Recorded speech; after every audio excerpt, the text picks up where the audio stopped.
Clamarei ao Deus Altíssimo, ao Deus que tudo executa por mim. Ele dos céus me envia o seu auxílio e me livra. Pobre de vergonha os que me ferem, envia sua misericórdia e a sua fidelidade. Salmo capítulo 57, verso 2 e o verso 3. Seja muito bem-vindo, que este seja um dia de muitas bênçãos para a nossa vida, que nós possamos no dia de hoje cumprir os propósitos de Deus para a nossa vida e a nossa família. Começamos esse dia com as palavras aqui do salmista Davi. É um Deus que lá do céu Ele ouve o nosso clamor, Ele ouve as nossas orações, atende aos nossos pedidos e estará conosco no decorrer de todo esse dia, nas batalhas e nas lutas que nós iremos enfrentar. Tendo essa certeza, tendo essa convicção, nós no final do dia voltaremos para casa para agradecermos a Ele por todas as vitórias concedidas a cada um de nós. Quero nessa manhã, como em outras manhãs nós temos feito, convidar você a ter nas mãos a palavra do Senhor, o livro de Levíticos, capítulo 20, o verso 2. Também dirás aos filhos de Israel: qualquer dos filhos de Israel ou dos estrangeiros que peregrinam em Israel, que der seus filhos a Maloque, será morto. O povo da terra o apedrejará. Com a palavra de Deus nas mãos, aberta, estudando cada palavra que Deus declara a Moisés, quando nós chegamos no capítulo 20, me parece que a graça e a misericórdia de Deus chegou ao final. Aqui no capítulo 20, Deus declara a pena de morte àqueles que são desobedientes, declaradamente contrários à sua palavra. Deus é extremamente longânimo, mas aqui no capítulo 20 é como se Ele desse um basta em alguns pecados que Ele entende que são extremamente ofensivos a Ele. Aqueles que entregam seus filhos a Maloque deveriam ser mortos. Aqueles que se envolvem em práticas de adultério também deveriam ser mortos. E aqueles que amaldiçoam seus pais, da mesma forma, deveriam ser mortos. O Deus de Israel é um Deus zeloso. Ele espera adoração exclusiva a Ele. Ele não divide a sua adoração com nenhum outro Deus. Toda a nação de Israel deveria entender a fidelidade que Deus espera que o seu povo possa prestar a Ele. Como nós podemos ver no capítulo 20, no verso 2, aqueles que oferecessem os seus filhos a Maloque deveriam ser apedrejados pela população da nação de Israel. Deus não tolerava esse tipo de prática. As crianças eram mortas, eram queimadas vivas, entregues ao Deus Maloque. Deus estava repudiando essa prática. Deus não aceitava esse tipo de atitude. Entre os povos que estavam ao redor da nação de Israel estavam os amonitas. Eles acreditavam que quando faziam esse tipo de oferecimento ao seu Deus, eles estavam aplacando a ira do seu Deus sobre o seu povo. E Deus estava repudiando essas práticas. Deus não aceitava esse tipo de comportamento da parte do seu povo, que iria no futuro representar o seu nome diante de outras nações. Completamente contrário aos outros deuses pagãos, a Bíblia está repleta de amor da parte desse Deus para com a nação de Israel. Foi Ele que os tirou do cativeiro do Egito. É um Deus que expressava amor para o seu povo. É um Deus que na sua palavra repudiava o assassinato. A própria lei escrita pelo seu próprio dedo falava que ninguém poderia tirar a vida de uma outra pessoa. Como é que Ele poderia permitir que uma criança inocente fosse morta para ser entregue em oferecimento a um outro Deus? Ele não aceitava esse tipo de comportamento. Deus é um Deus compassivo para com as crianças. Quando Jesus Cristo esteve aqui nessa terra, Ele mesmo tomou as crianças nos seus braços. O Deus que nós servimos e que estava ao lado da nação de Israel é um Deus que estava disposto a morrer pelos fracos e não pedir para que pessoas morressem por Ele. Era por isso que Ele aqui, no capítulo 20, estava a declarar o seu repúdio para com aquelas práticas de entregar crianças ao Deus Maloque. Capítulo 20, o verso 6.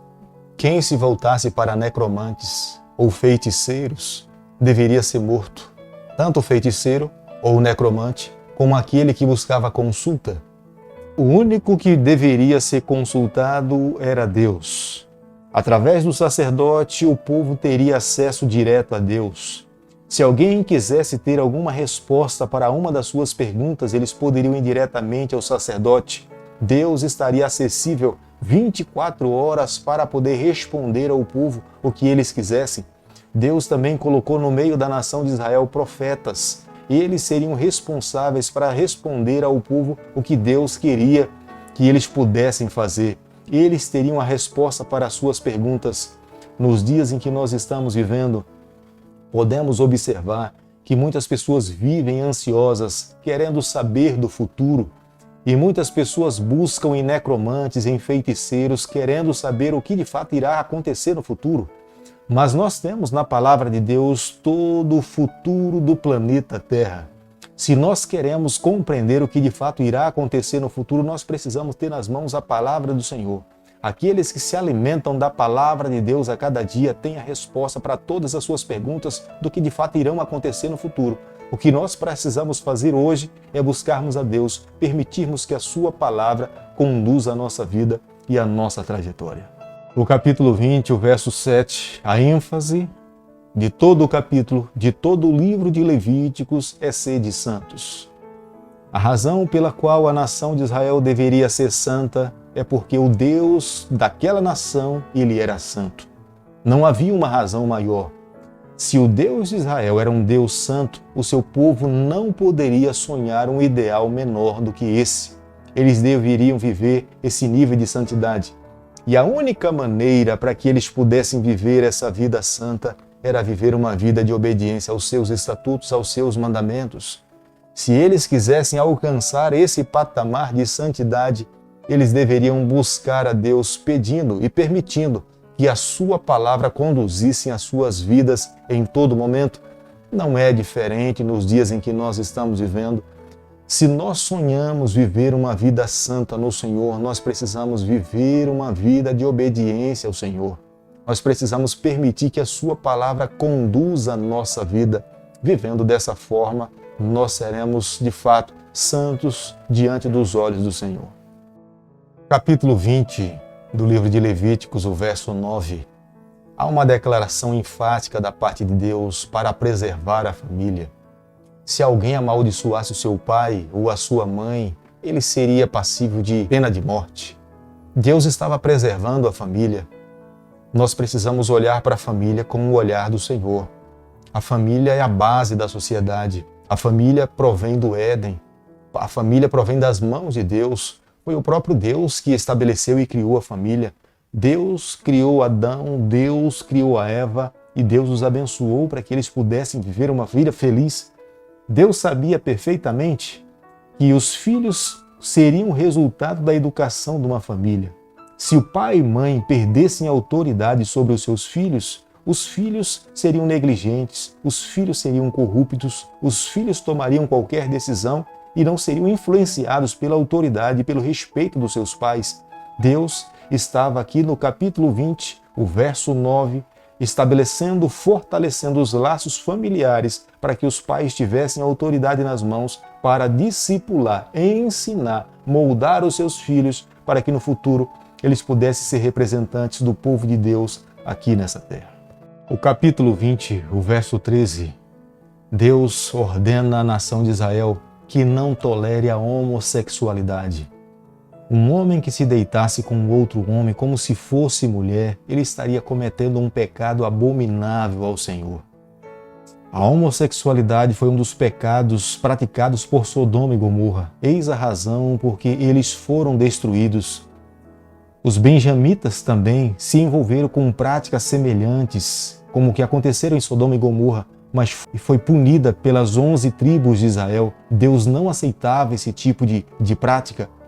Heródoto nos informa falando que no Egito muitos deuses eles eram adorados diante dessas práticas homossexuais. É a razão pela qual no capítulo 20, no verso 13, Deus estava aborrecendo aquelas pessoas que porventura saíram do Egito e mantiveram ou mantinham os mesmos costumes que viveram dentro do Egito ou estavam copiando o comportamento das nações que estavam ao redor da nação de Israel.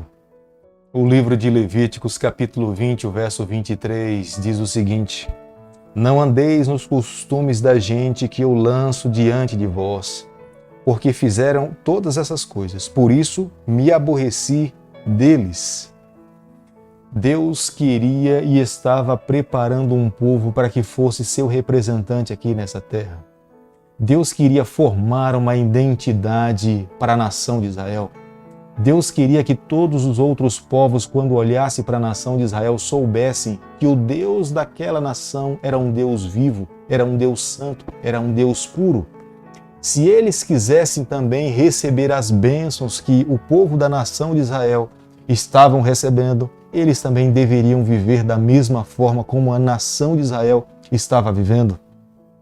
Deus queria que os israelitas levassem o seu nome no campo de batalha. E esse nome iria prevalecer diante de todos os outros povos. Mas para que eles pudessem alcançar a vitória em todas as suas batalhas, eles deveriam ser fiéis a Deus em todas as coisas. Amigos, ao concluirmos nessa manhã aqui o estudo do capítulo 20 do livro de Levíticos, nós precisamos entender uma coisa. Nós, nos dias em que nós estamos vivendo, nós também somos o representante de Deus aqui nessa terra. Recai sobre os nossos ombros a responsabilidade de representarmos o nome do Senhor para todas as pessoas que não conhecem a Jesus Cristo. Mas se nós quisermos alcançar a vitória, nós também precisamos viver os ideais de Deus nos dias em que nós estamos vivendo. Nós precisamos permitir que a sua palavra conduza a nossa vida. Se nós vivermos dessa forma, tenha certeza, nós alcançaremos a vitória em todas as batalhas que nós empreitarmos em nossa trajetória, porque Deus irá lutar as nossas batalhas, porque Deus estará ao nosso lado. Mas nós não podemos permitir que as práticas que não estão na Bíblia, que são práticas desse mundo, desse século, afetem a nossa trajetória. Nós precisamos repudiar essas práticas. Nós precisamos, de fato, permitir que a palavra de Deus conduza a nossa vida. Se vivermos dessa forma, tenha certeza que nós iremos alcançar a vitória na pessoa do nosso Salvador Jesus. Querido Pai, nas Tuas mãos, nessa manhã, nós nos colocamos. Nós reconhecemos as nossas falhas, as nossas lutas, as nossas fraquezas. Nós queremos a cada dia viver os Teus ideais. Fica conosco no decorrer desse dia. Abençoe a nossa vida. Sê com a nossa trajetória. Nós oramos em nome de Jesus. Que o Senhor te abençoe e te guarde. Que Ele faça resplandecer o seu rosto sobre você. Que Ele tenha misericórdia de você. Que sobre você nessa manhã Ele levante o seu rosto e conceda a sua paz em nome de Jesus. Amém.